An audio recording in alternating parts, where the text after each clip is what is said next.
cherche Madame Ikiama. C'est par ici, s'il vous plaît.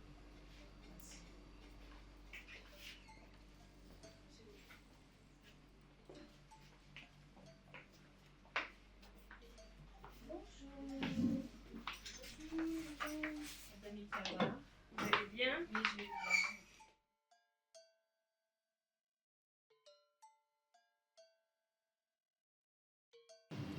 Je m'appelle Lisa Batsima et je suis la journaliste chez Artis. Alors, il y a quelques jours de cela, je suis tombée sur une vidéo d'une femme qui se faisait violenter. Au lieu de rejeter, ça m'a fait toucher. Et par rapport à ça, j'ai eu une discussion avec une amie. Et elle m'a fait comprendre qu'elle avait vécu une situation similaire. Et suite à cela, j'ai eu à avoir quelques échanges avec d'autres femmes. Et elles m'ont fait part de leur témoignage. Et malheureusement, je me suis rendu compte que c'est un phénomène très fréquent ici. Et je me suis posé la question de savoir s'il existait des associations qui accompagnaient les femmes qui étaient victimes d'harcèlement et de violence. C'est dans ce cadre que je suis tombée sur votre association. Alors, est-ce que vous pouvez nous parler de votre association? Quelle action vous menez? Qu'est-ce que vous faites pour aider ces femmes qui sont victimes de violences et d'harcèlement? Alors déjà, pour commencer, je suis Nastia Kiama. Je suis cofondatrice et directrice des programmes de l'association SOS Femmes du Congo. Donc SOS Femmes du Congo est une organisation à but non lucratif. Donc nous militons pour l'accompagnement du fertilité sociale des femmes. Aussi, nous avons un programme qui vise la prévention et la lutte contre les violences basées sur le genre, donc notamment le type de situation à laquelle vous étiez. Alors, dans ce sens-là, SOS Femmes accompagne, sinon met en œuvre des projets qui visent à sensibiliser déjà les femmes, la communauté de façon générale, mais particulièrement les femmes et les jeunes filles qui sont elles-mêmes d'abord généralement font face majoritairement aux violences, que ce soit les violences physiques, sexuelles, psychologiques également aussi.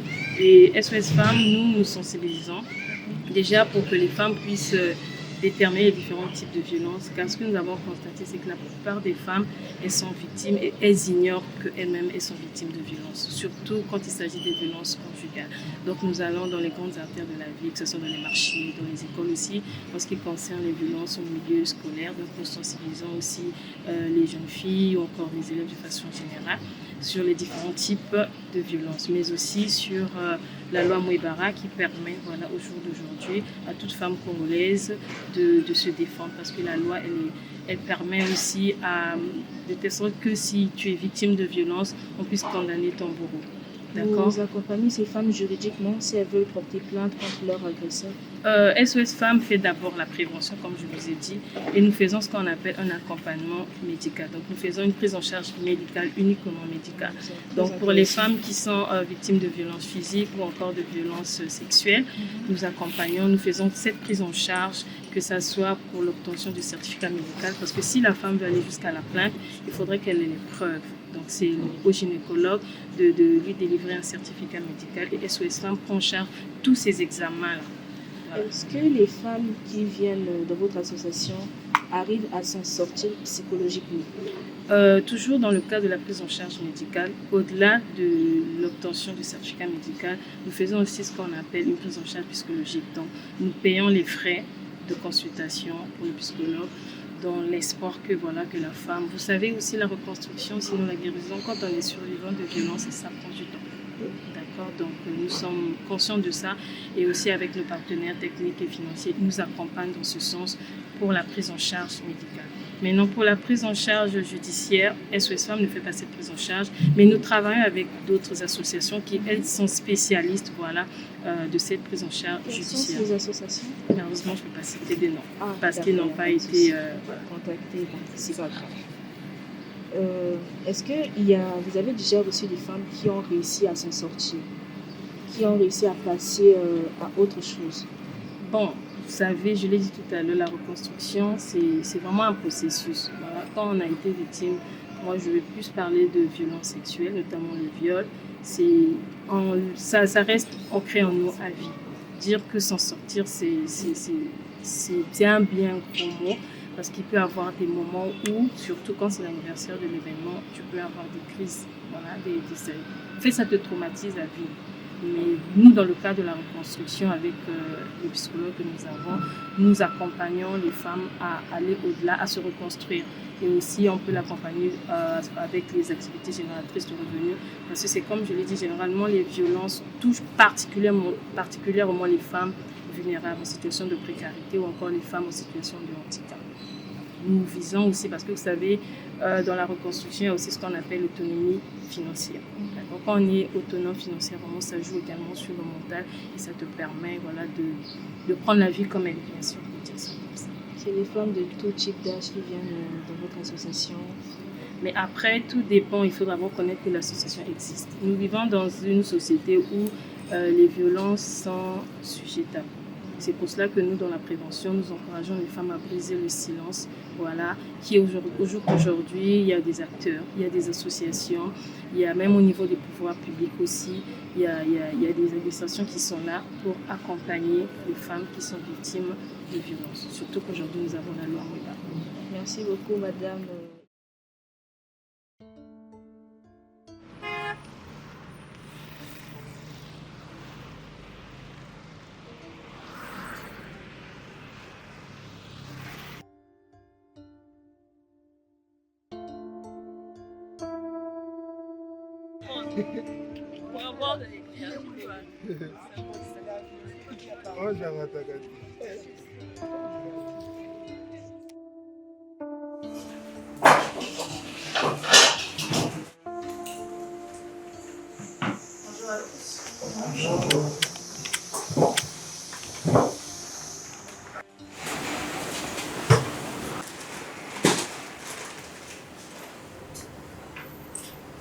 Bonjour à tous. Bonjour. Alors, je me présente, je suis Bricia Batsiba. Avant tout, merci d'être présent aujourd'hui pour ce temps d'échange autour de ce documentaire qui porte sur les violences faites aux femmes et le regard sur leur corps. Alors, avant tout, j'aimerais parler des objectifs du débat pour que vous puissiez bien être situés. Alors, pour ouvrir le débat, nous allons vous montrer une vidéo qui a été filmée ici au Congo, précisément à Brazzaville. Et à travers cette vidéo, nous voulons recueillir vos avis.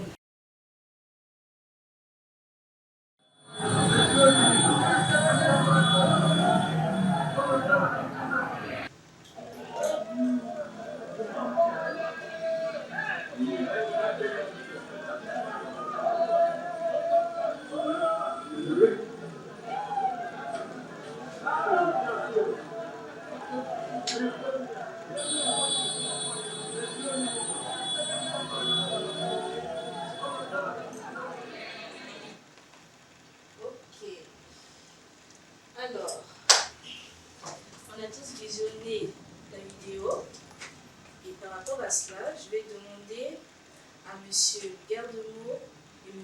Denis Oba de se prononcer suite à ce que nous venons de dire. Je voudrais commencer par dire une chose. On parle de violence faites aux femmes et des droits de femmes. Et il n'est pas nécessaire de dissocier les violences faites aux femmes des droits humains en général. Parce que je vois que dans l'assistance, on a beaucoup de femmes. Mais je tenais aussi à rappeler que les violations des droits des femmes commencent par la normalisation. Et nous venons de voir dans cette vidéo, personne n'intervient pour dire ce n'est pas normal qu'une femme soit ainsi harcelée du seul fait de son habillement. Et la normalisation, en fait, que ce soit du harcèlement, que ce soit la normalisation du silence des victimes, c'est le terreau à partir duquel prolifèrent ou prospèrent les violations des droits de femmes et des droits humains en général. Bonjour, je suis Oba Denis Bertrand, directeur exécutif de l'association Le Devoir des Hommes, qui est une organisation qui travaille dans la promotion de la démocratie participative et de la gouvernance territoriale.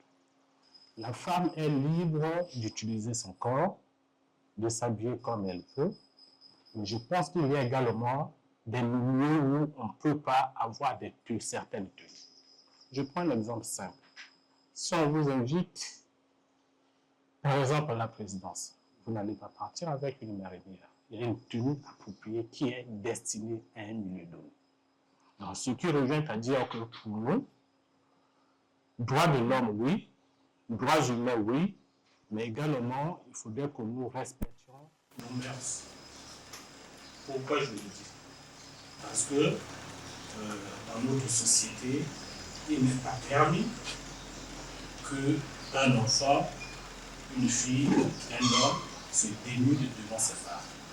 Donc, si on ne peut pas se dénuder devant ses parents, pourquoi on va se le faire derrière? Mais cela ne donne aucun droit, même si la personne le fait, qu'on puisse le violenter. Les violences faites aux femmes ne se limitent pas seulement à l'accouchement. Il y a des violences conjugales qui vont dans des dimensions psychologiques, dans des dimensions économiques. Même au niveau de la participation citoyenne, on voit que les femmes ne participent pas tellement à toute la vie citoyenne. Elles sont reléguées dans notre société comme étant juste à exercer des tâches ménagères. C'est vrai qu'aujourd'hui, on voit l'émancipation de la femme quand même. Nous devons tenir compte également que ces éléments-là, droits humains, oui, mais nous devons nous préserver quand même. Notre sécurité dépend de nous-mêmes en premier lieu. Je voudrais réagir par rapport à ce que M. Denis Oba a dit tout à l'heure. Donc, je ne suis vraiment pas d'accord. Déjà, il nous a fait comprendre que dans certains milieux, nous devons nous habiller d'une certaine manière. Là, je suis d'accord jusqu'à là. Par rapport à cela, sur la vidéo, nous voyons la dame, elle est en culotte. Elle n'est pas nue, elle n'a pas de partie intime dehors. Certes, sa culotte elle est courte, mais je ne vois pas. Comment je peux dire ça? Dans certains pays, par exemple, comme en Angola, nous pouvons voir des femmes de 50 ans, 45 ans avec des culottes, depuis des culottes, et on normalise ça. Pourquoi au Congo, voir une femme porter une culotte, c'est, je sais pas, c'est choquant, c'est scandalisant de voir cela. Moi aussi, j'ai déjà eu à être interpellée par rapport à ça. Pas violentée, mais interpellée. Je suis une femme assez mince. Déjà, quand je m'habille de façon très courte, tout le monde réagit, c'est comme si j'étais nue dans la rue. Et ça énerve. Donc, par rapport à ce que vous avez dit, je n'étais vraiment pas d'accord.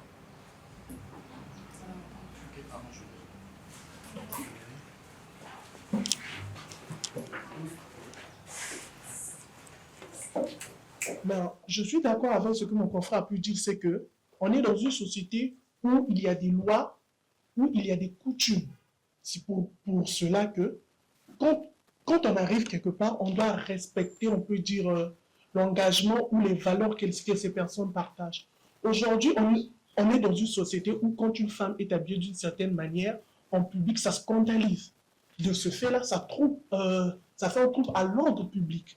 Même si ce n'est écrit nulle part dans les textes de loi, mais le droit tire aussi son origine de la coutume. Vous ne pouvez pas imposer, par exemple, ce qui se passe en France ou au Congo parce que nous ne voyons pas de la vie de la même manière. Ça veut dire que la conception n'est pas la même chose qu'en Angola qu'au Congo. Donc, nous devons comprendre ça. Nous, quand on vit en société, nous partageons nos droits avec nous tous, chacun. C'est-à-dire que ta liberté doit respecter ma liberté. Si ce que tu fais peut entacher l'autre, pour moi, je pense qu'on doit avoir ce respect-là. Pour moi, je trouve que le fait qu'il ne puisse pas avoir de tenue sexuelle dans ce marché, je suis totalement d'accord avec ça.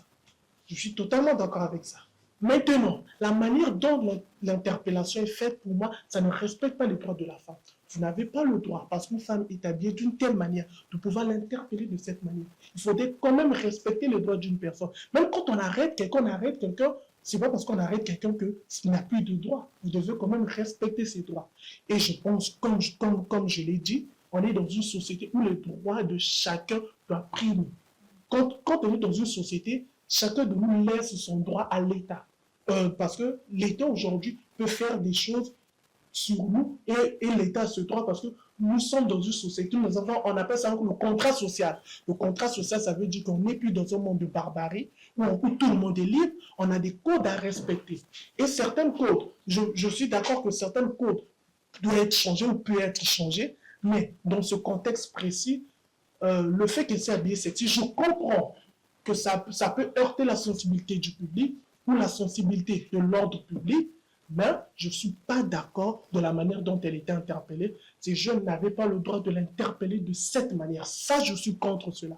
Comme mon confrère a pu dire, la police aurait pu gérer ça, la force de l'ordre aurait pu gérer ça, ou même les gens qui dirigent les marchés auraient pu gérer ça dans le calme. Et le fait de filmer cette dame, c'est le non-respect du droit à l'image, parce que vous ne pouvez pas filmer quelqu'un sans son consentement, ni publier cette personne. Je suis d'accord sur le fait que cette femme a été bafouée dans ses droits les plus intimes. Ça, totalement, je suis d'accord avec ça. En fonction de la vidéo, ce que j'ai à dire, c'est que, en vrai, dans notre société, il y a un truc qui m'étonne un peu. C'est que, par rapport aux réactions des hommes, je dirais qu'à la fois, le spectacle de cette femme qui se baladait, disons, selon eux, trop mal habillée, en fait, dans notre société, les hommes, ils aiment à la fois et détestent ça. J'aurais été d'accord, par exemple, si cela se limitait à être une critique, tout simplement. C'est-à-dire qu'on l'interpelle en lui disant qu'elle est mal habillée et ça reste là. Mais lorsqu'on voit la vidéo, on se rend compte qu'il y a des pervers. Moi, j'ai vu une personne qui a essayé de lui toucher les fesses. Donc ça, c'est pas une critique. Ça, c'est plutôt, je dirais qu'ils aiment ça. Et le fait de ne pas pouvoir en avoir pour eux, bah, ça crée cette réaction-là.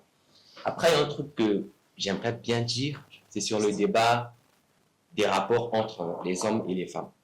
Je trouve souvent que c'est scandaleux de reprocher d'abord la responsabilité des femmes plutôt que le comportement des hommes dans ce genre de situation.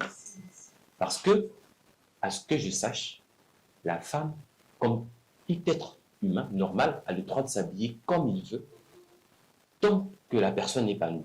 Déjà, dans cette vidéo, je vois rien d'alarmant, rien de choquant pour moi. Et du coup, ça me scandalise en fait d'entendre qu'on reproche d'abord à la femme de s'habiller comme elle est, au lieu de reprocher d'abord les comportements des hommes. En fait, on doit travailler sur le fait que les hommes puissent se contrôler. Parce que c'est pas parce qu'une femme est habillée, disons, très sexy, que ça donne le droit à une personne de laisser vivre ses pulsions, en fait. Donc, c'est plutôt une question de responsabilité, de comportement des hommes en fonction de ces situations-là, plutôt que la responsabilité des femmes. Voilà, on les impose. Nous sommes dans un monde évolutif. Aujourd'hui, déjà à l'époque, par exemple, on pouvait voir, c'était interdit dans les traductions, dans le monde entier même, si je peux dire, de voir un homme et un homme se marier, un homme et un homme s'embrasser.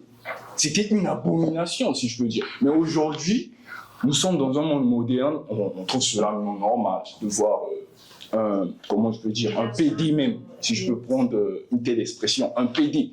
Moi, quand j'étais enfant, c'était rare. C'est violent. C'était difficile de croiser un gay.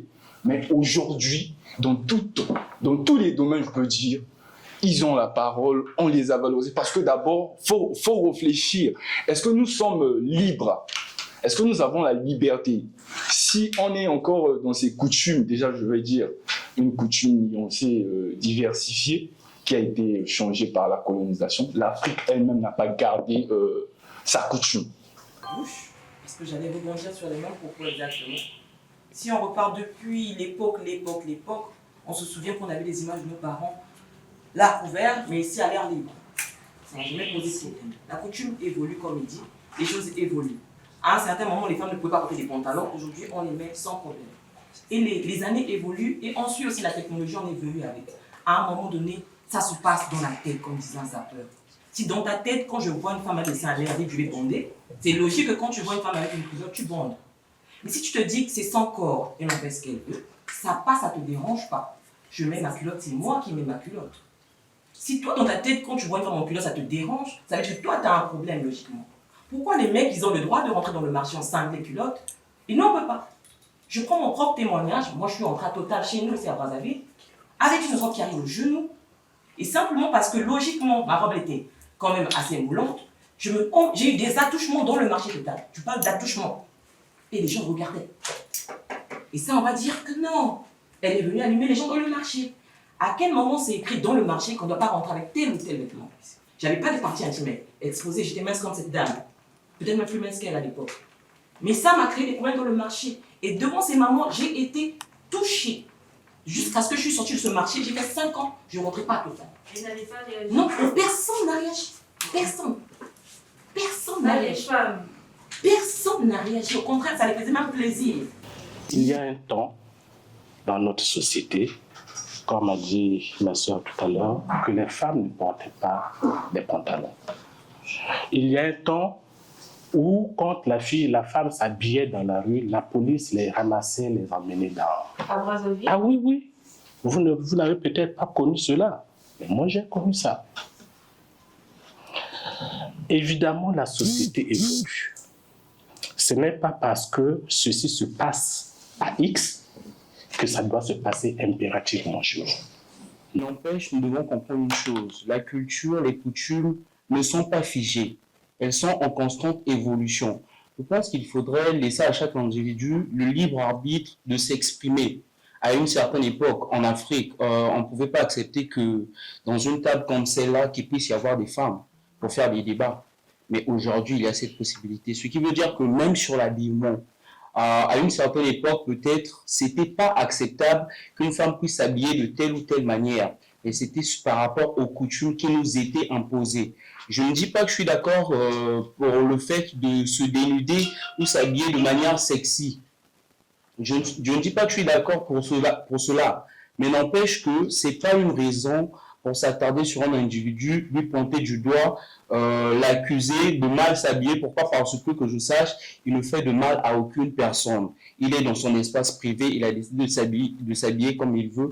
Donc c'est plutôt à nous, société, d'évoluer, de changer nos mentalités. Si une personne s'habille de cette manière, je pense que si ça ne vous plaît pas, vous avez besoin d'intervenir, vous vous rapprocher auprès de cette personne, vous lui prodiguez un conseil et libre à cette personne de choisir si elle va s'habiller selon votre conception ou pas. Je ne pense pas que là est l'occasion d'aller vers la personne pour la violenter de par son habillement. Non. Moi, je suis pour l'évolution de la coutume, je suis pour l'évolution de la tradition. Je ne suis pas pour une tradition figée qui se base sur des normes qui avaient été préétablies auparavant par nos ancêtres. Parce qu'ils ne vivent pas dans la société actuelle, ils ne connaissent pas les réalités de la société actuelle et le monde, il a beaucoup évolué et il a beaucoup changé.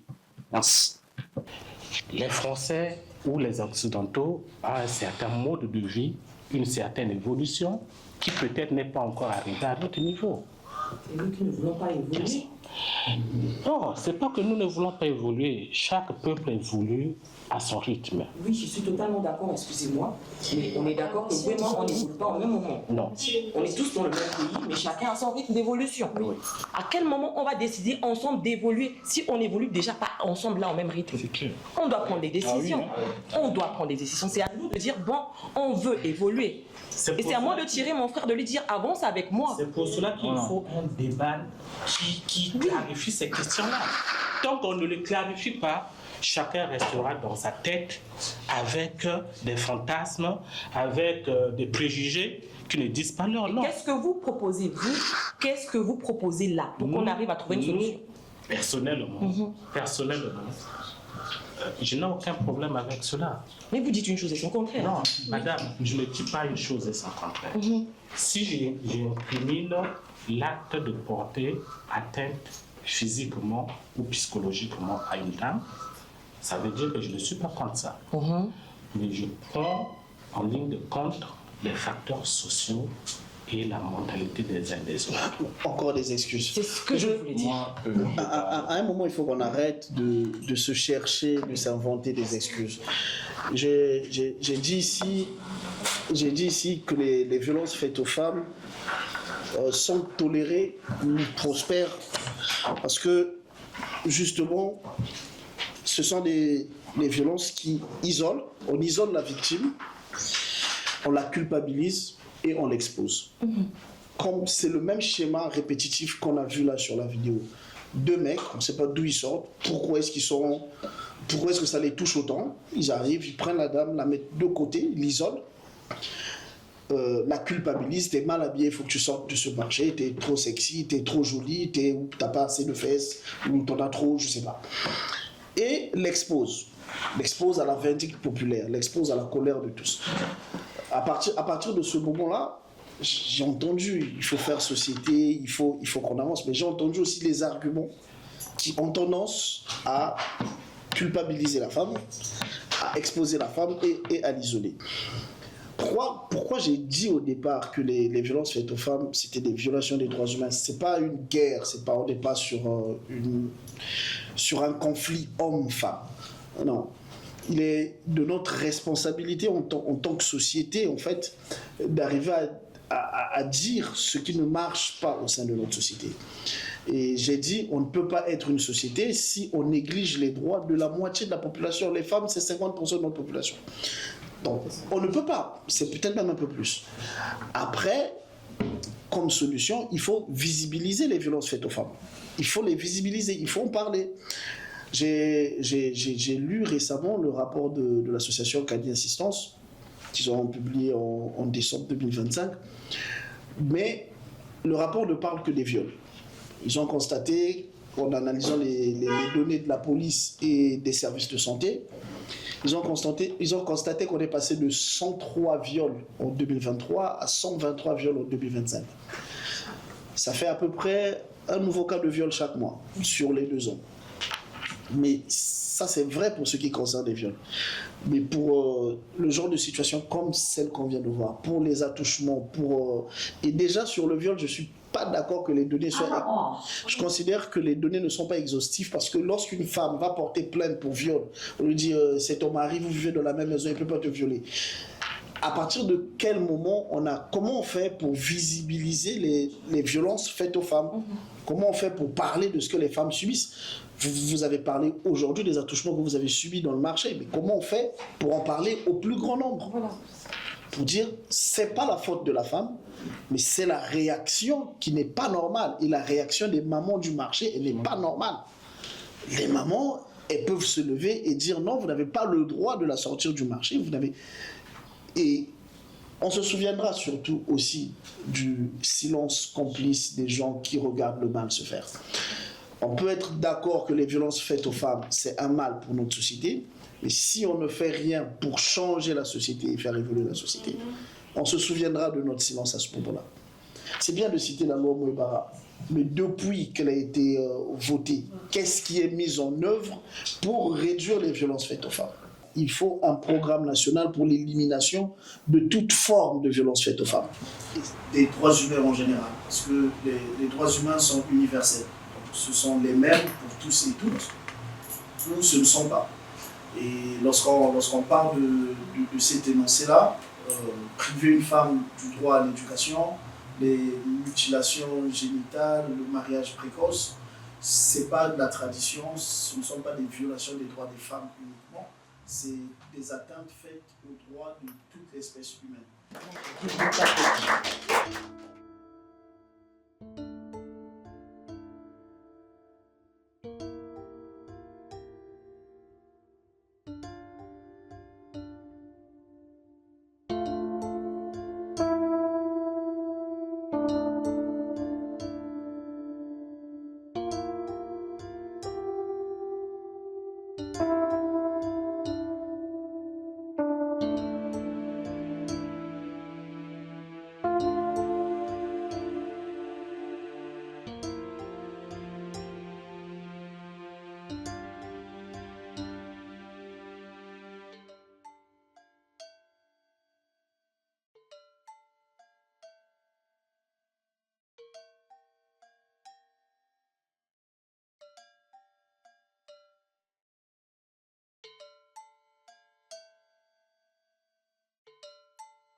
Thank you.